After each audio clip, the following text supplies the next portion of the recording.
Plato hidup sekitar 2400 tahun yang lalu atau sekitar 428 sebelum Masehi hingga 347 sebelum Masehi. Tapi kenapa hari ini masih dibicarakan? Orang yang hidupnya ribuan tahun yang lalu masih kita diskusikan pemikirannya hingga hari ini, terutama di dalam ruang-ruang filsafat. Mengapa demikian?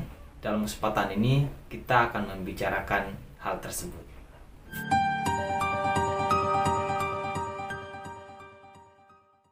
Filsafat memiliki kecenderungan untuk mencari setiap persoalan itu hingga ke akar-akarnya, termasuk di dalam melihat suatu teori atau suatu pandangan hidup di dalam filsafat, maka ditelusuri hingga kemana asalnya secara genealogi pemikiran tersebut. Karena itulah kemudian beberapa pemikir dahulu di dalam tradisi filsafat hari ini masih kita bicarakan, termasuk Plato. Ini mungkin sedikit berbeda dengan kajian sains, yang mana biasanya kalau dalam tradisi sains kita diminta untuk membicarakan hal-hal yang terbaru ya. Biasanya kalau kita bikin disertasi atau bikin jurnal-jurnal diminta referensi-referensi yang paling tidak 5 tahun terakhir, tidak sampai kepada ribuan tahun yang lalu. Tetapi berbeda dengan filsafat. Filsafat justru menjadi semakin otentik, menjadi semakin asli dari mana asal pemikiran seseorang itu ketika coba ditelusuri hingga ke ribuan tahun yang lalu. Semakin unik kira-kira atau semakin lama, maka benang merah dari suatu pemikiran itu semakin kita ketahui dan kita pahami bagaimana konteks sosial yang membentuk dari suatu pemikiran tersebut. Ini kekhasan dari filsafat. Lalu bagaimana dengan Plato? Selain karena memang ada tuntutan yang membuat kita harus menelusuri pemikiran-pemikiran terdahulu, memang saya kira pemikiran Plato ini unik. Pemikiran Plato memiliki kekhasan tertentu yang kalau kita bicarakan hari ini masih ada kontekstualisasi yang bisa kita dapatkan. Karena itu misalnya Alfred Nordhaus bilang bahwa pemikiran filsafat hari ini, terutama filsafat barat, tak lebih dari catatan kaki dari pemikiran Plato. Artinya kalau kita cari benang merahnya perkembangan filsafat barat yang begitu kompleks hari ini, maka kita akan temukan asal-usulnya, gennya itu dari Plato. Lalu pertanyaannya, bagaimana sebenarnya pemikiran Plato? Menurut John Burnet, sebetulnya Plato tidak pernah menulis suatu buku yang dimaksudkan untuk menegaskan bahwa inilah pemikiran saya. Tetapi hari ini kalau kita baca beberapa catatan-catatan yang dibikin oleh sejarawan filsafat tentang pemikiran Plato, maka mengatakan sebagian besar bahwa Plato ini adalah salah satu pemikir yang merumuskan tentang teori ide atau biasa dikenal dengan istilah bentuk-bentuk. Jadi Plato dikatakan menjelaskan tentang adanya dua dunia, dualisme. Ada dunia tiruan yang dia sebut sebagai mimesis, ada dunia asli, ada dunia yang maha dunia, adi duniawi. Yang tiruan ini meniru terhadap yang adi duniawi ini. Jadi dunia kita hari ini adalah dunia tiruan dari dunia ide, tidak asli, semu, mudah hancur, rusak. Jadi ada dunia yang hakiki yang tidak akan rusak, tidak akan hancur, ia abadi, dan ada dunia yang tiruan yang akan hancur dan beragam. Masing-masing dunia ini memiliki karakter-karakternya yang berbeda. Ketika yang idea itu bersifat transenden, maka yang dunia kita hari ini, yang tiruan ini adalah imanen. Kalau yang idea bersifat metafisika, maka dunia kita bersifat fisika. Kalau dunia ide bersifat nomina, maka dunia kita hari ini bersifat fenomena. Ini dualisme yang hingga hari ini berkembang ketika kita menyebut nama Plato, sehingga asosiasinya Plato itu adalah perumus atau penggagas teori ide. Interpretasi pemikiran Plato yang demikian bisa kita temukan di dalam buku-buku misalnya yang ditulis oleh Kisberten, Sejarah Filsafat Yunani, atau yang ditulis oleh Budiono Kusumehamejoyo, Filsafat Yunani Klasik. Interpretasi dua dunia versi Plato ini memang mendapat beberapa tantangan juga. Misalnya begini, ketika manusia hari ini atau kehidupan kita hari ini dianggap dunia yang tiruan dari yang abadi, bagaimana kemudian Plato sendiri bisa merumuskan pengetahuan yang abadi? Bisakah Plato atau kita yang tiruan ini, yang semu ini, menjelaskan sesuatu yang abadi, yang kekal, yang tidak semu? Ini suatu persoalan. Walaupun biasanya orang-orang yang menafsir Plato dalam kerangka dua dunia ini akan menjawab dengan menggunakan teori ingatan, epistemologi ingatan, yang itu bisa kita temukan memang di dalam karyanya Plato yang berjudul Meno. Di situ diceritakan buku ini memang tidak hanya membahas tentang teori pengetahuan sebetulnya, tapi juga membahas tentang apa itu kebijaksanaan. Tetapi salah satu yang menjadi titik sentral di dalam buku ini adalah tentang bagaimana pengetahuan itu didapat. Nah, di dalam buku itu memang dikatakan pengetahuan itu dicapai melalui satu ingatan yang disebut dengan anamnesis, rekoleksi. Jadi konon pernah suatu saat manusia sebelum lahir ke dunia itu berada di alam universal, berada bersamaan dengan alam adi duniawi, jiwa kita. Nah, begitu manusia lahir ke dunia, maka menjadi partikular, sehingga ada banyak pengetahuan-pengetahuan yang pernah ada itu menjadi hilang kemudian. Nah, hari ini kalau kita belajar, itu tidak lebih dari upaya kita untuk mengingat kembali. Jadi bukan membuat sesuatu yang baru, melainkan hanya apa yang pernah kita ingat di dunia idea sebelumnya, itu kita ingat kembali dengan distimulasi oleh berbagai hal atau pengamatan indera kita yang ada di dunia. Ada dialog di situ yang menarik, misalnya yang ditunjukkan antara Socrates dengan budaknya Meno. Di situ Socrates menunjukkan ingin membuktikan bahwa pengetahuan itu berasal dari ingatan. Jadi Socrates menunjukkan suatu kertas ukuran segi 4 kepada budaknya Meno dan kemudian bertanya, ini segi 4, kira-kira begitu, yang memiliki 4 segi. Betul, kata budaknya Meno. 4 segi ini masing-masing seginya pasti sama. Apakah begitu? Iya, pasti sama. Kalau misalnya satu sisi memiliki ukuran 2 kaki, kira-kira maka semua sisinya juga akan memiliki 2 kaki. Iya, betul, kata budak Meno. Jadi kalau misalnya luas dari sisi persegi ini dikalikan antar sisi dan sisi, maka 2 kaki dikali 2 kaki menjadi 4 kaki. Apakah betul begitu? Kata budak Meno, iya, betul begitu. Nah, di situ kemudian Socrates menunjukkan pada Meno, lihat Meno, katanya, saya tidak mengajari apa-apa pada budakmu, tetapi budakmu mampu menjawab setiap pertanyaan yang saya berikan.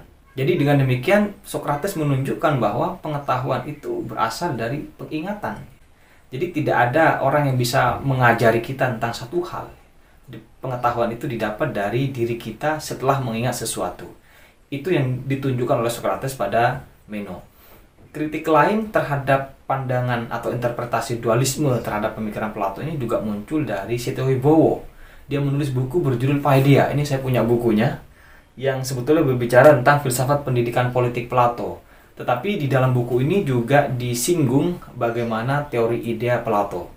Bahwa menurut Setiowibowo sebetulnya idea yang dimaksud itu bukanlah suatu alam sebagaimana kita pikirkan hari ini yang terpisah, yang unik dan jauh di sana, tetapi lebih kepada boleh dibilang substansi dasar dari sesuatu. Jadi katakanlah pada saat kita melihat ada buku berbagai macam kira-kira, lalu kita ketika ditunjukkan benda yang sama, kita bisa mengatakan bahwa itu juga buku. Apa yang membuat kita bisa mengetahui satu benda yang ditunjukkan barusan itu juga disebut sebagai buku? Maka di situ ada kebukuan. Kebukuan inilah yang dimaksud sebetulnya oleh Plato, yang tidak berada di dalam buku itu. Jadi buku sebetulnya menjadi bagian, atau bahasa di dalam bahasa Inggris itu disebut dengan partaking terhadap kebukuan. Begitu juga ini bisa ditelusuri kepada berbagai banyak hal ya. Sifat-sifat tertentu, misalnya adil. Adil itu disebut adil karena menjadi bagian atau memiliki sifat keadilan. Begitu juga dengan cantik. Dia memiliki sifat kecantikan, karenanya disebut cantik. Nah, jadi substansi itulah atau kecantikan itulah atau keadilan itulah yang menurut Plato yang tidak berada di dalam substansi benda itu, tetapi itu yang membuat kita memahami satu benda dengan benda yang lain. Nah, keadilan, kebukuan, kekursian, kemejaan, kecantikan, keindahan, dan seterusnya, itu yang dalam bahasa Aristoteles disebut sebagai bentuk atau forma. Nah, bentuk ini tidak bisa kita cermati secara indera, tetapi memiliki beberapa karakter-karakter. Menurut Plato ada 5, yaitu being, ada, sama, sameness, berbeda, difference, gerak atau motion, kemudian diam atau rest. Jadi itu karakter dari forma itu yang biasa kita kenal dengan istilah arketipe tertentu. Jadi yang disebut kebukuan atau kekudaan atau kekursian tadi bentuknya tidak seperti buku kuda dan kursi, melainkan satu bentuk yang ya tidak bisa kita tangkap ya. Satu hal yang jauh kemudian. Jadi bukan kursi sempurna atau kuda sempurna, bukan itu. Tetapi dengannya kita bisa menangkap apabila ada satu hal yang kita cerap secara indera, lalu kita paham bahwa itu adalah kursi, kuda, dan meja misalnya. Lalu dari mana interpretasi dualisme atas pemikiran Plato itu muncul? Menurut Seto Wibowo muncul itu setelah Neoplatonisme, yaitu Plotinus menafsir Plato sedemikian rupa sehingga menjadi dua dunia itu. Ditambah lagi setelah karya-karya Plato atau pemikiran Plato diadopsi ke dalam tafsir-tafsir agama tertentu. Karena memang kita tahu bahwa agama ini punya dua dunia ya, dunia akhirat dan dunia hari ini. Dan hari ini dianggap tidak sempurna. Ini semacam upaya mencocokkan pemikiran Plato dengan ajaran-ajaran agama yang sayangnya menurut Seto Wibowo itu tidak tepat dan cenderung keliru. Kemudian selain pembahasan tentang idea yang dianggap menjadi doktrin utama pemikiran Plato, juga ada pembahasan-pembahasan lain. Jadi sebetulnya Plato ini membahas berbagai macam topik filsafat yang cukup luas menurut saya, termasuk misalnya soal etika, kemudian pendidikan, dan politik. Soal etika saya pernah membahasnya di video berjudul Etika Yunani Klasik, jadi nanti silahkan merujuk ke sana. Kemudian tentang pendidikan dan tentang politik. Secara politik kita melihat bahwa Plato menyatakan di dalam bukunya Republik, sebetulnya negara itu dibutuhkan bukan karena keperluan manusia untuk berasosiasi, tetapi karena manusia itu lemah. Karena lemah, maka manusia membutuhkan orang-orang yang lain.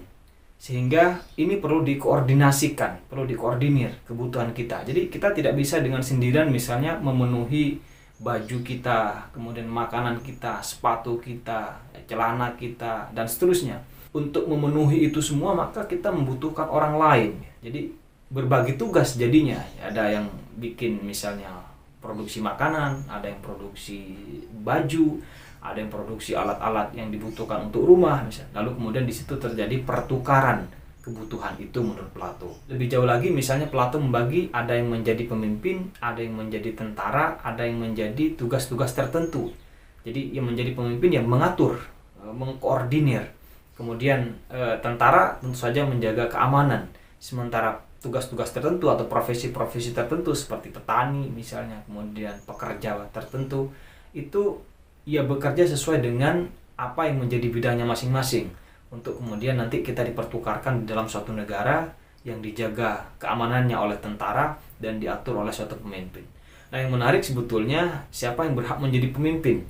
Di sini Plato menyatakan yang berhak menjadi pemimpin itu adalah orang yang punya ilmu pengetahuan, filsuf.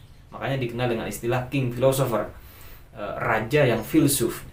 Secara bentuk pemerintahan, Plato merumuskan beberapa bentuk pemerintahan. Ada aristokrasi. Ini negara idealnya Plato, bahwa negara mestinya aristokrasi. Aristokrasi bukan berdasar kepada keturunan. Aristokrasi yang berdasar kepada pengetahuan, king philosopher tadi. Lalu kemudian di bawahnya ada timokrasi, di bawahnya lagi ada oligarki, dan di bawahnya lagi ada tirani. Jadi kalau aristokrasi itu negara yang dipimpin oleh seorang filsuf, kalau timokrasi itulah negara yang dipimpin oleh para partikelir ya, yang berangkat berdasar suatu penghormatan atas kekayaan tertentu. Lalu kemudian kalau oligarki itu dipimpin oleh segelintir orang yang kaya saja. Sementara tirani itu yang dipimpin oleh seseorang yang tidak punya pengetahuan tetapi kemudian memaksa para warganya. Jadi aristokrasi punya kecenderungan gagal. Nah, aristokrasi itu kalau gagal kira-kira menjadi tirani, sementara timokrasi kalau gagal akan menjadi oligarki. Ini sistem negara yang dijelaskan oleh Plato di dalam bukunya Republik. Jadi kenapa Plato sebetulnya lebih memilih filsuf untuk dipilih sebagai pemimpin? Tentu saja ini kaitannya dengan kisah terbunuhnya Sokrates, guru yang paling dikagumi oleh Plato, karena Sokrates justru mati di tangan para demokrat. Satu negara yang meyakini sebagai negara demokrasi justru membunuh Sokrates yang dianggapnya paling bijak pada waktu itu. Karena itu menurut Plato maka demokrasi ini adalah satu keburukan, satu bentuk negara yang paling lemah, yang akan melahirkan satu persoalan-persoalan seperti yang dialami oleh Socrates. Lalu bagaimana kemudian untuk melahirkan suatu pemimpin yang tepat, yang disebut sebagai king philosopher tadi? Nah, di sini Plato merumuskan yang kita kenal filsafat pendidikan. Ada beberapa pelajaran sebetulnya yang disediakan oleh Plato yang menurutnya penting untuk dilakukan oleh setiap orang yang ingin menjadi pemimpin. Yang pertama dia kenal dengan istilah ajaran musike, yang belajar tentang sastra, belajar tentang musik, puisi-puisi. Kemudian yang kedua adalah gimnastik, belajar fisik, menguatkan badan, jadi olahraga kira-kira. Kemudian yang ketiga adalah matematika. Tentu saja ini berkaitan erat dengan filsafat ya, kajian-kajian yang sudah melampaui dari hal-hal yang fisik, spekulasi tertentu, bentuk-bentuk tertentu, kira-kira begitu. Nah, ada satu analogi yang menarik diceritakan oleh Plato di dalam bukunya Republik itu, yang dikenal dengan istilah analogi gua. Jadi, konon cerita begini, ada suatu gua di mana di dalam gua itu ada sekelompok orang yang tertawan, kakinya dirantai, sehingga dia tidak bisa berjalan kemana-mana. Cuma tidak diceritakan apa yang menyebab orang ini terantai di situ kakinya ya. Tiba-tiba begitu saja ia dirantai di dalam sebuah gua.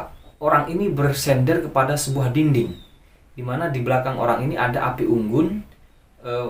Di seberang api unggun ada para budak-budak lewat yang membawa barang-barang. Lalu barang-barang itu karena kena sinar cahaya dari api, maka memantulkan bayang-bayang di dinding gua yang dilihat oleh orang yang tertawan itu. Lalu orang yang tertawan itu merasa bahwa bayang-bayang yang memantul di dinding gua itu adalah realitas yang sebenarnya, itulah yang benar. Hingga sampai suatu ketika ada satu orang yang bisa keluar kira-kira, lalu memanjat keluar dari gua itu dengan susah payah, lalu keluar. Sampai di luar dia melihat betapa kemudian ada realitas yang lebih hakiki kira-kira daripada bayang-bayang yang memantul pada dinding tadi.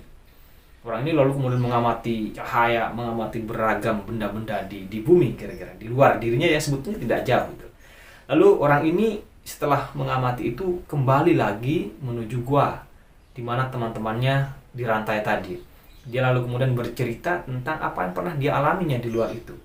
Namun alih-alih orang ini disambut dengan baik, justru dia diejek oleh temannya karena para teman ini meyakini bahwa realitas yang sebenarnya yang memantul pada dinding gua tadi.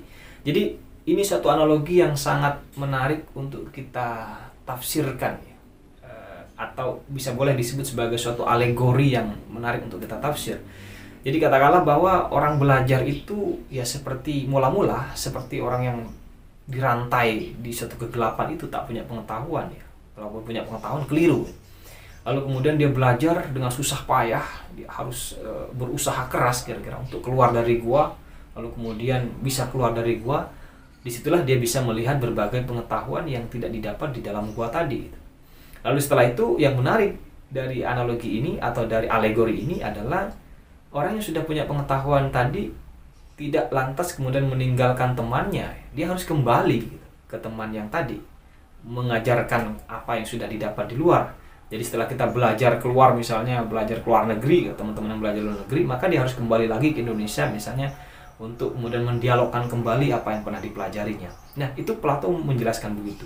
Cuma sayangnya kata Plato yang dialami orang-orang yang seperti itu biasanya adalah penolakan dari orang yang sudah lama berada di dalam gua itu. Karena orang yang sudah lama berada di dalam gua itu, di dalam gua kegelapan atau kebodohan bahasa kita, akan susah untuk menerima satu pengetahuan yang itu berasal dari luar, yang itu bisa kita sebut sebagai lebih benar. Karena itu butuh upaya yang lebih sabar untuk membawa mereka kepada jalur yang boleh dikatakan benar. Jadi demikianlah sekilas beberapa pandangan Plato ya, mulai dari yang dianggap tadi ajaran doktrin utamanya tentang idea, lalu kemudian tentang politik yang berhubungan dengan negara, lalu kemudian tentang pendidikan. Dari berbagai hal ini memang menunjukkan bahwa pemikiran Plato sangat menarik, sangat orisinal, dan karena itu sampai hari ini kita masih membicarakannya, kita masih mengkontekstualisasikannya dengan berbagai hal yang kita alami hari ini. Jadi sekali lagi, inilah alasan mengapa kemudian sampai hari ini Plato masih kita bicarakan di dalam ruang-ruang diskusi filsafat.